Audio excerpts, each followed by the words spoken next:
కొండగట్టు అంజన్న సన్నిధిలో అక్రమార్కులు. అంజన్నకే శటగోపం పెట్టినా వదిలేస్తారా? కొండగట్టుకు గ్రహణం పట్టిస్తున్న దుష్టగ్రహాలు. ఆ 9 మందిని తప్పించారా? 10 ఏళ్లైనా విజిలెన్స్ రిపోర్ట్ను పట్టించుకోరా? దోషులని తేలినా తప్పించరా? నేటి దాత్రి చేతిలో 18 పేజీల విజిలెన్స్ రిపోర్ట్. ప్రపంచంలోని కోట్లాది మంది హిందువులలో ఒక్కొక్కరు ఎంతోమంది దేవుళ్లను కొలుస్తుంటారు. తమ ఇలవేల్పుగా దేవుళ్లకు పూజలు నిర్వహిస్తుంటారు. మొత్తం హిందువులు ఆంజనేయ స్వామిని మాత్రం కొలుస్తూనే ఉంటారు అందరూ. కారణం, హనుమంతుడు ఆపద మొక్కులు తీర్చుతాడని నమ్మకం, భయం పోగొడతాడని అచంచల విశ్వాసం. పిల్లలు పుట్టిన తర్వాత ఎలాంటి గాలి ధూళి సోకకుండా, దిష్టి తగలకుండా, ఎలాంటి చెడుచూపులు ఆ పిల్లల మీద పడకుండా ఆంజనేయ స్వామి లాకెట్ను మెడలో వేస్తారు. ఆ పిల్లల ఆలన పాలన అంతా ఆ అంజన్న చూసుకుంటాడని ప్రగాఢంగా నమ్ముతారు. కేవలం మన దేశంలో ఉండే హిందువులే కాదు, ప్రపంచంలో ఉండే హిందువులంతా కొలిచే దైవం ఆంజనేయ స్వామి మాత్రమే. ఎవరు ఎంతమంది దేవుళ్లను కొలిచినా అంజన్నను కొలవకుండా ఏ ఒక్కరూ ఉండరు. ఆంజనేయ స్వామి అంటే దయ్యాలు భూతాలు కూడా పారిపోతాయంటారు, భయపడి దాక్కుంటాయంటారు. అంతటి మహిమాన్విత అంజన్న సన్నిధిలో అక్రమాలు జరగడం విడ్డూరం. అంజన్న సన్నిధిలో ఉద్యోగుల్లో భయం లేకపోవడం గమనార్హం. అంతెందుకు, అమెరికా అధ్యక్షుడిగా పనిచేసిన బరాక్ ఒబామా కూడా ఎప్పుడూ ఆంజనేయ స్వామి విగ్రహాన్ని తన కోటు జేబులో పెట్టుకుంటారు, నిత్యం కొలుస్తుంటారు. స్వయంగా ఆయనే ది పవర్ఫుల్ గాడ్ అంటూ అనేకసార్లు చెప్పారు. ఆంధ్రప్రదేశ్ ఉప ముఖ్యమంత్రి, సినీ నటుడు పవన్ కళ్యాణ్ తన జనసేన పార్టీ ఏర్పాటు ప్రక్రియ, రాజకీయ ప్రస్థానం ప్రారంభించారు.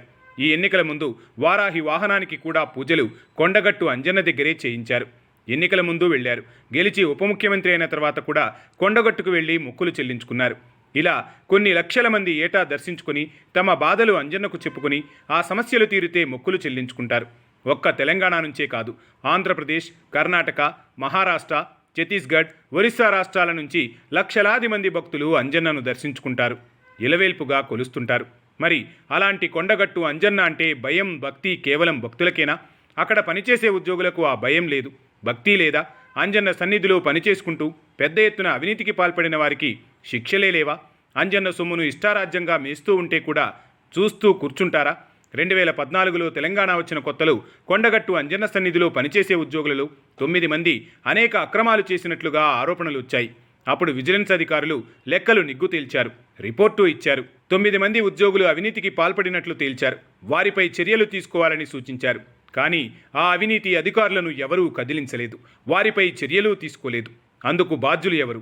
గతంలోనే నేటి దాత్రి కొండగట్టు ఆంజనేయ స్వామి గుడిలో అక్రమార్కులున్నారని రాయడం జరిగింది.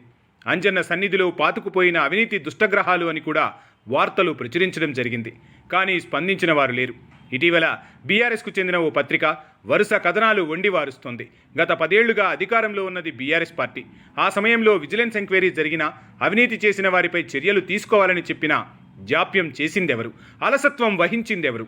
నిర్లక్ష్యంగా 10 ఏళ్ల పాటు ఉద్యోగులను వదిలేసిందెవరు? అవినీతి ఉద్యోగులను కాపాడిందెవరు? లక్షల్లో అవినీతి చేసిన ఉద్యోగులను ఉద్యోగాల నుంచి తొలగించకుండా కాపాడింది బీఆర్ఎస్ నేతలు కాదా? ఆనాడు నేటి దాత్రి రాసిన కథనాలు వాళ్లు చూడలేదా? అయినా ఎందుకు ఉపేక్షించారు? అవినీతి ఉద్యోగులను ఎందుకు వెనకేసుకొచ్చారు? తూతూ మంత్రంగా ఓ 3 ఉద్యోగులను ట్రాన్స్ఫర్ చేసి మళ్లీ కొండగట్టులో తిష్టవేయడానికి సహకారం అందించిందెవరు? బీఆర్ఎస్ నేతలు కాదా? కొండగట్టు అంజన్న సన్నిధిలో బస్సు ప్రమాదం జరిగి 51 మంది భక్తులు చనిపోయిన నాడు కూడా కనీసం ప్రగతి భవన్ దాటకుండా వారిని పరామర్శించని కేసీఆర్ ఏనాడైనా అవినీతి అధికారుల గురించి పట్టించుకున్నాడా? కొండగట్టు ఆలయ అభివృద్ధికి పాటుపడ్డారా? అయ్య అట్లా, కూతురు ఇట్లా అన్నట్లు కొండగట్టు అంజన్నను ఇలవేల్పుగా కొలిచే కవితకు అక్కడి ఉద్యోగుల అవినీతి కనిపించలేదు. ఎవరూ చెప్పగా వినలేదు. నేటిదాత్రిలో అప్పట్లోనే వచ్చిన కథనాలు చూడలేదా? కొండగట్టు అంజన్న ఆలయంలో అవినీతి ఉద్యోగుల గురించి ప్రపంచమంతా కోడై కూసిన కవితకు వినిపించలేదా, కనిపించలేదా? చిత్తం శివుని మీద, భక్తి జోళ్ల మీద అన్నట్లు కవిత కేవలం రాజకీయం కోసమే పూజలు చేయించేదా? పదే పదే అంజన్న సన్నిధిలో అనేక హోమాలు, యజ్ఞాలు చేయించేదా? అవుననే అనాల్సి వస్తుంది. అలా లేని భక్తిని నటించి తన రాజకీయ పబ్బం కోసం పాకులాడడం వల్లనే ఇప్పుడు ఆమె పరిస్థితి జైలు దాకా వెళ్ళింది. గతంలోనే జరిగిన సంఘటనలు వెలుగులోకి వచ్చిన వెంటనే ఆమె స్పందించి దేవాలయంలో అక్రమార్కులు లేకుండా చేస్తే ఎంతో మంచి పేరు వచ్చేది, దేవుడి ఆశీస్సులు కూడా ఉండేవి. కానీ దేవుడినే మోసం చేస్తున్న వారితోనే ఆమె కైంకర్యాలు నిర్వహించే పని చేయడమే ఆమెకు పాపం చుట్టుకున్నదని భక్తులు కూడా అంటున్నారు. నిజానికి ఏ ప్రభుత్వం ఉన్నా అవినీతి అధికారులను ఉపేక్షించడం అన్నది తప్పు. గతంలో ఈ 9 అవినీతి మంది ఉద్యోగులను వెంటనే తొలగిస్తే ఇతర ఉద్యోగులకు భయం ఉండేది. ఎంత పెద్ద తప్పు చేసినా అవినీతికి పాల్పడినా తమ ఉద్యోగాలకు డోకా ఉండదన్న నమ్మకం వారికి ఎలా కలిగింది? కనీసం దేవుని సొమ్ము తినకూడదన్న ఇంగితం వారిలో ఎలాగూ లేదు. వారికి జ్ఞానోదయం చేసేవారూ లేరు. తెలియక తప్పు చేస్తే క్షమించొచ్చు, కానీ తెలిసి తెలిసి తప్పులు చేసేవారిని ఉపేక్షించినా రక్షించడం కూడా తప్పే. గతంలో వారికి శిక్ష పడలేదు. అందుకే అదే అక్రమార్కులు పదే పదే తప్పులు చేస్తున్నారు. లక్షల రూపాయలు దిగమింగుతున్నారు. ఆ ఉద్యోగుల అవినీతి పరంపర కొనసాగుతూనే ఉంది. గతంలో వేసిన విజిలెన్స్ రిపోర్ట్ అంటే కూడా వారికి భయం లేకపోవడం మూలంగానే పదే పదే సొమ్ము దిగమింగుతున్నారు. భక్తులు ఎంతో భక్తి పారవస్యంతో స్వీకరించే ప్రసాదంలో కూడా అవినీతి చేస్తున్నారంటే అంతకన్నా దుర్మార్గులు ఎవరైనా ఉంటారా? అలాంటి వారిని ఉపేక్షిస్తారా? దేవుని సన్నిధిలో ఉన్న కాటేజీల సొమ్ము కూడా తినేస్తున్నారు. ఆఖరుకు ఇష్టానుసారం కాంట్రాక్టు ఉద్యోగుల నియామకాలు, వారికి చెల్లించే జీతాలకు లెక్కలేకుండా అంజన్న సొమ్మును దిగమింగుతుంటూ చూసింది గత పాలకులు కాదా? అందుకే కొత్త ప్రభుత్వం, ముఖ్యమంత్రి రేవంత్ రెడ్డి, దేవాదాయ శాఖ మంత్రి కొండా సురేఖ స్పందించాల్సిన అవసరం ఉంది. గత పాలకుల్లాగా వదిలేయకండి. అంజన్న ఎంత పవర్ఫుల్ దేవుడో తెలిసి కూడా తప్పులు చేసేవారిని క్షమించొద్దు. భక్తుల నమ్మకాన్ని ఒమ్ము చేయొద్దు. భక్తుల విశ్వాసాలను పలుచన చేయొద్దు. ఆంధ్రప్రదేశ్లో ఏం జరిగింది? తిరుపతి వెంకన్న స్వామి సన్నిధిలో జగన్ ప్రభుత్వం చేసిన అపచారాల మూలంగా జరిగిందేమిటో చూశాం.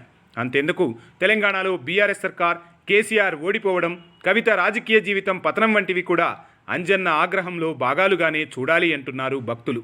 అవి చూసైనా కొత్త ప్రభుత్వం కళ్ళు తెరవాలి. అక్రమార్కులను వెంటనే శిక్షించాలి. వారు చేసిన అవినీతిని కక్కించాలి. దేవాదాయ శాఖలో పనిచేస్తూ దేవుడి సొమ్మును దిగమింగిన వారిని కఠినంగా శిక్షించాలి. లేకుంటే భక్తుల మనోభావాలు దెబ్బతింటాయి. వారు పెట్టే శాపాలు కూడా పాలకులకు తగులుతుంటాయి. అంజన్న దర్శనానికి వచ్చే భక్తులకు సకల సౌకర్యాలు కల్పించాల్సిన ఉద్యోగులు అంజన్నకే శటకోపం పెట్టేందుకు పనిచేస్తే వాళ్ల సేవలెందుకు?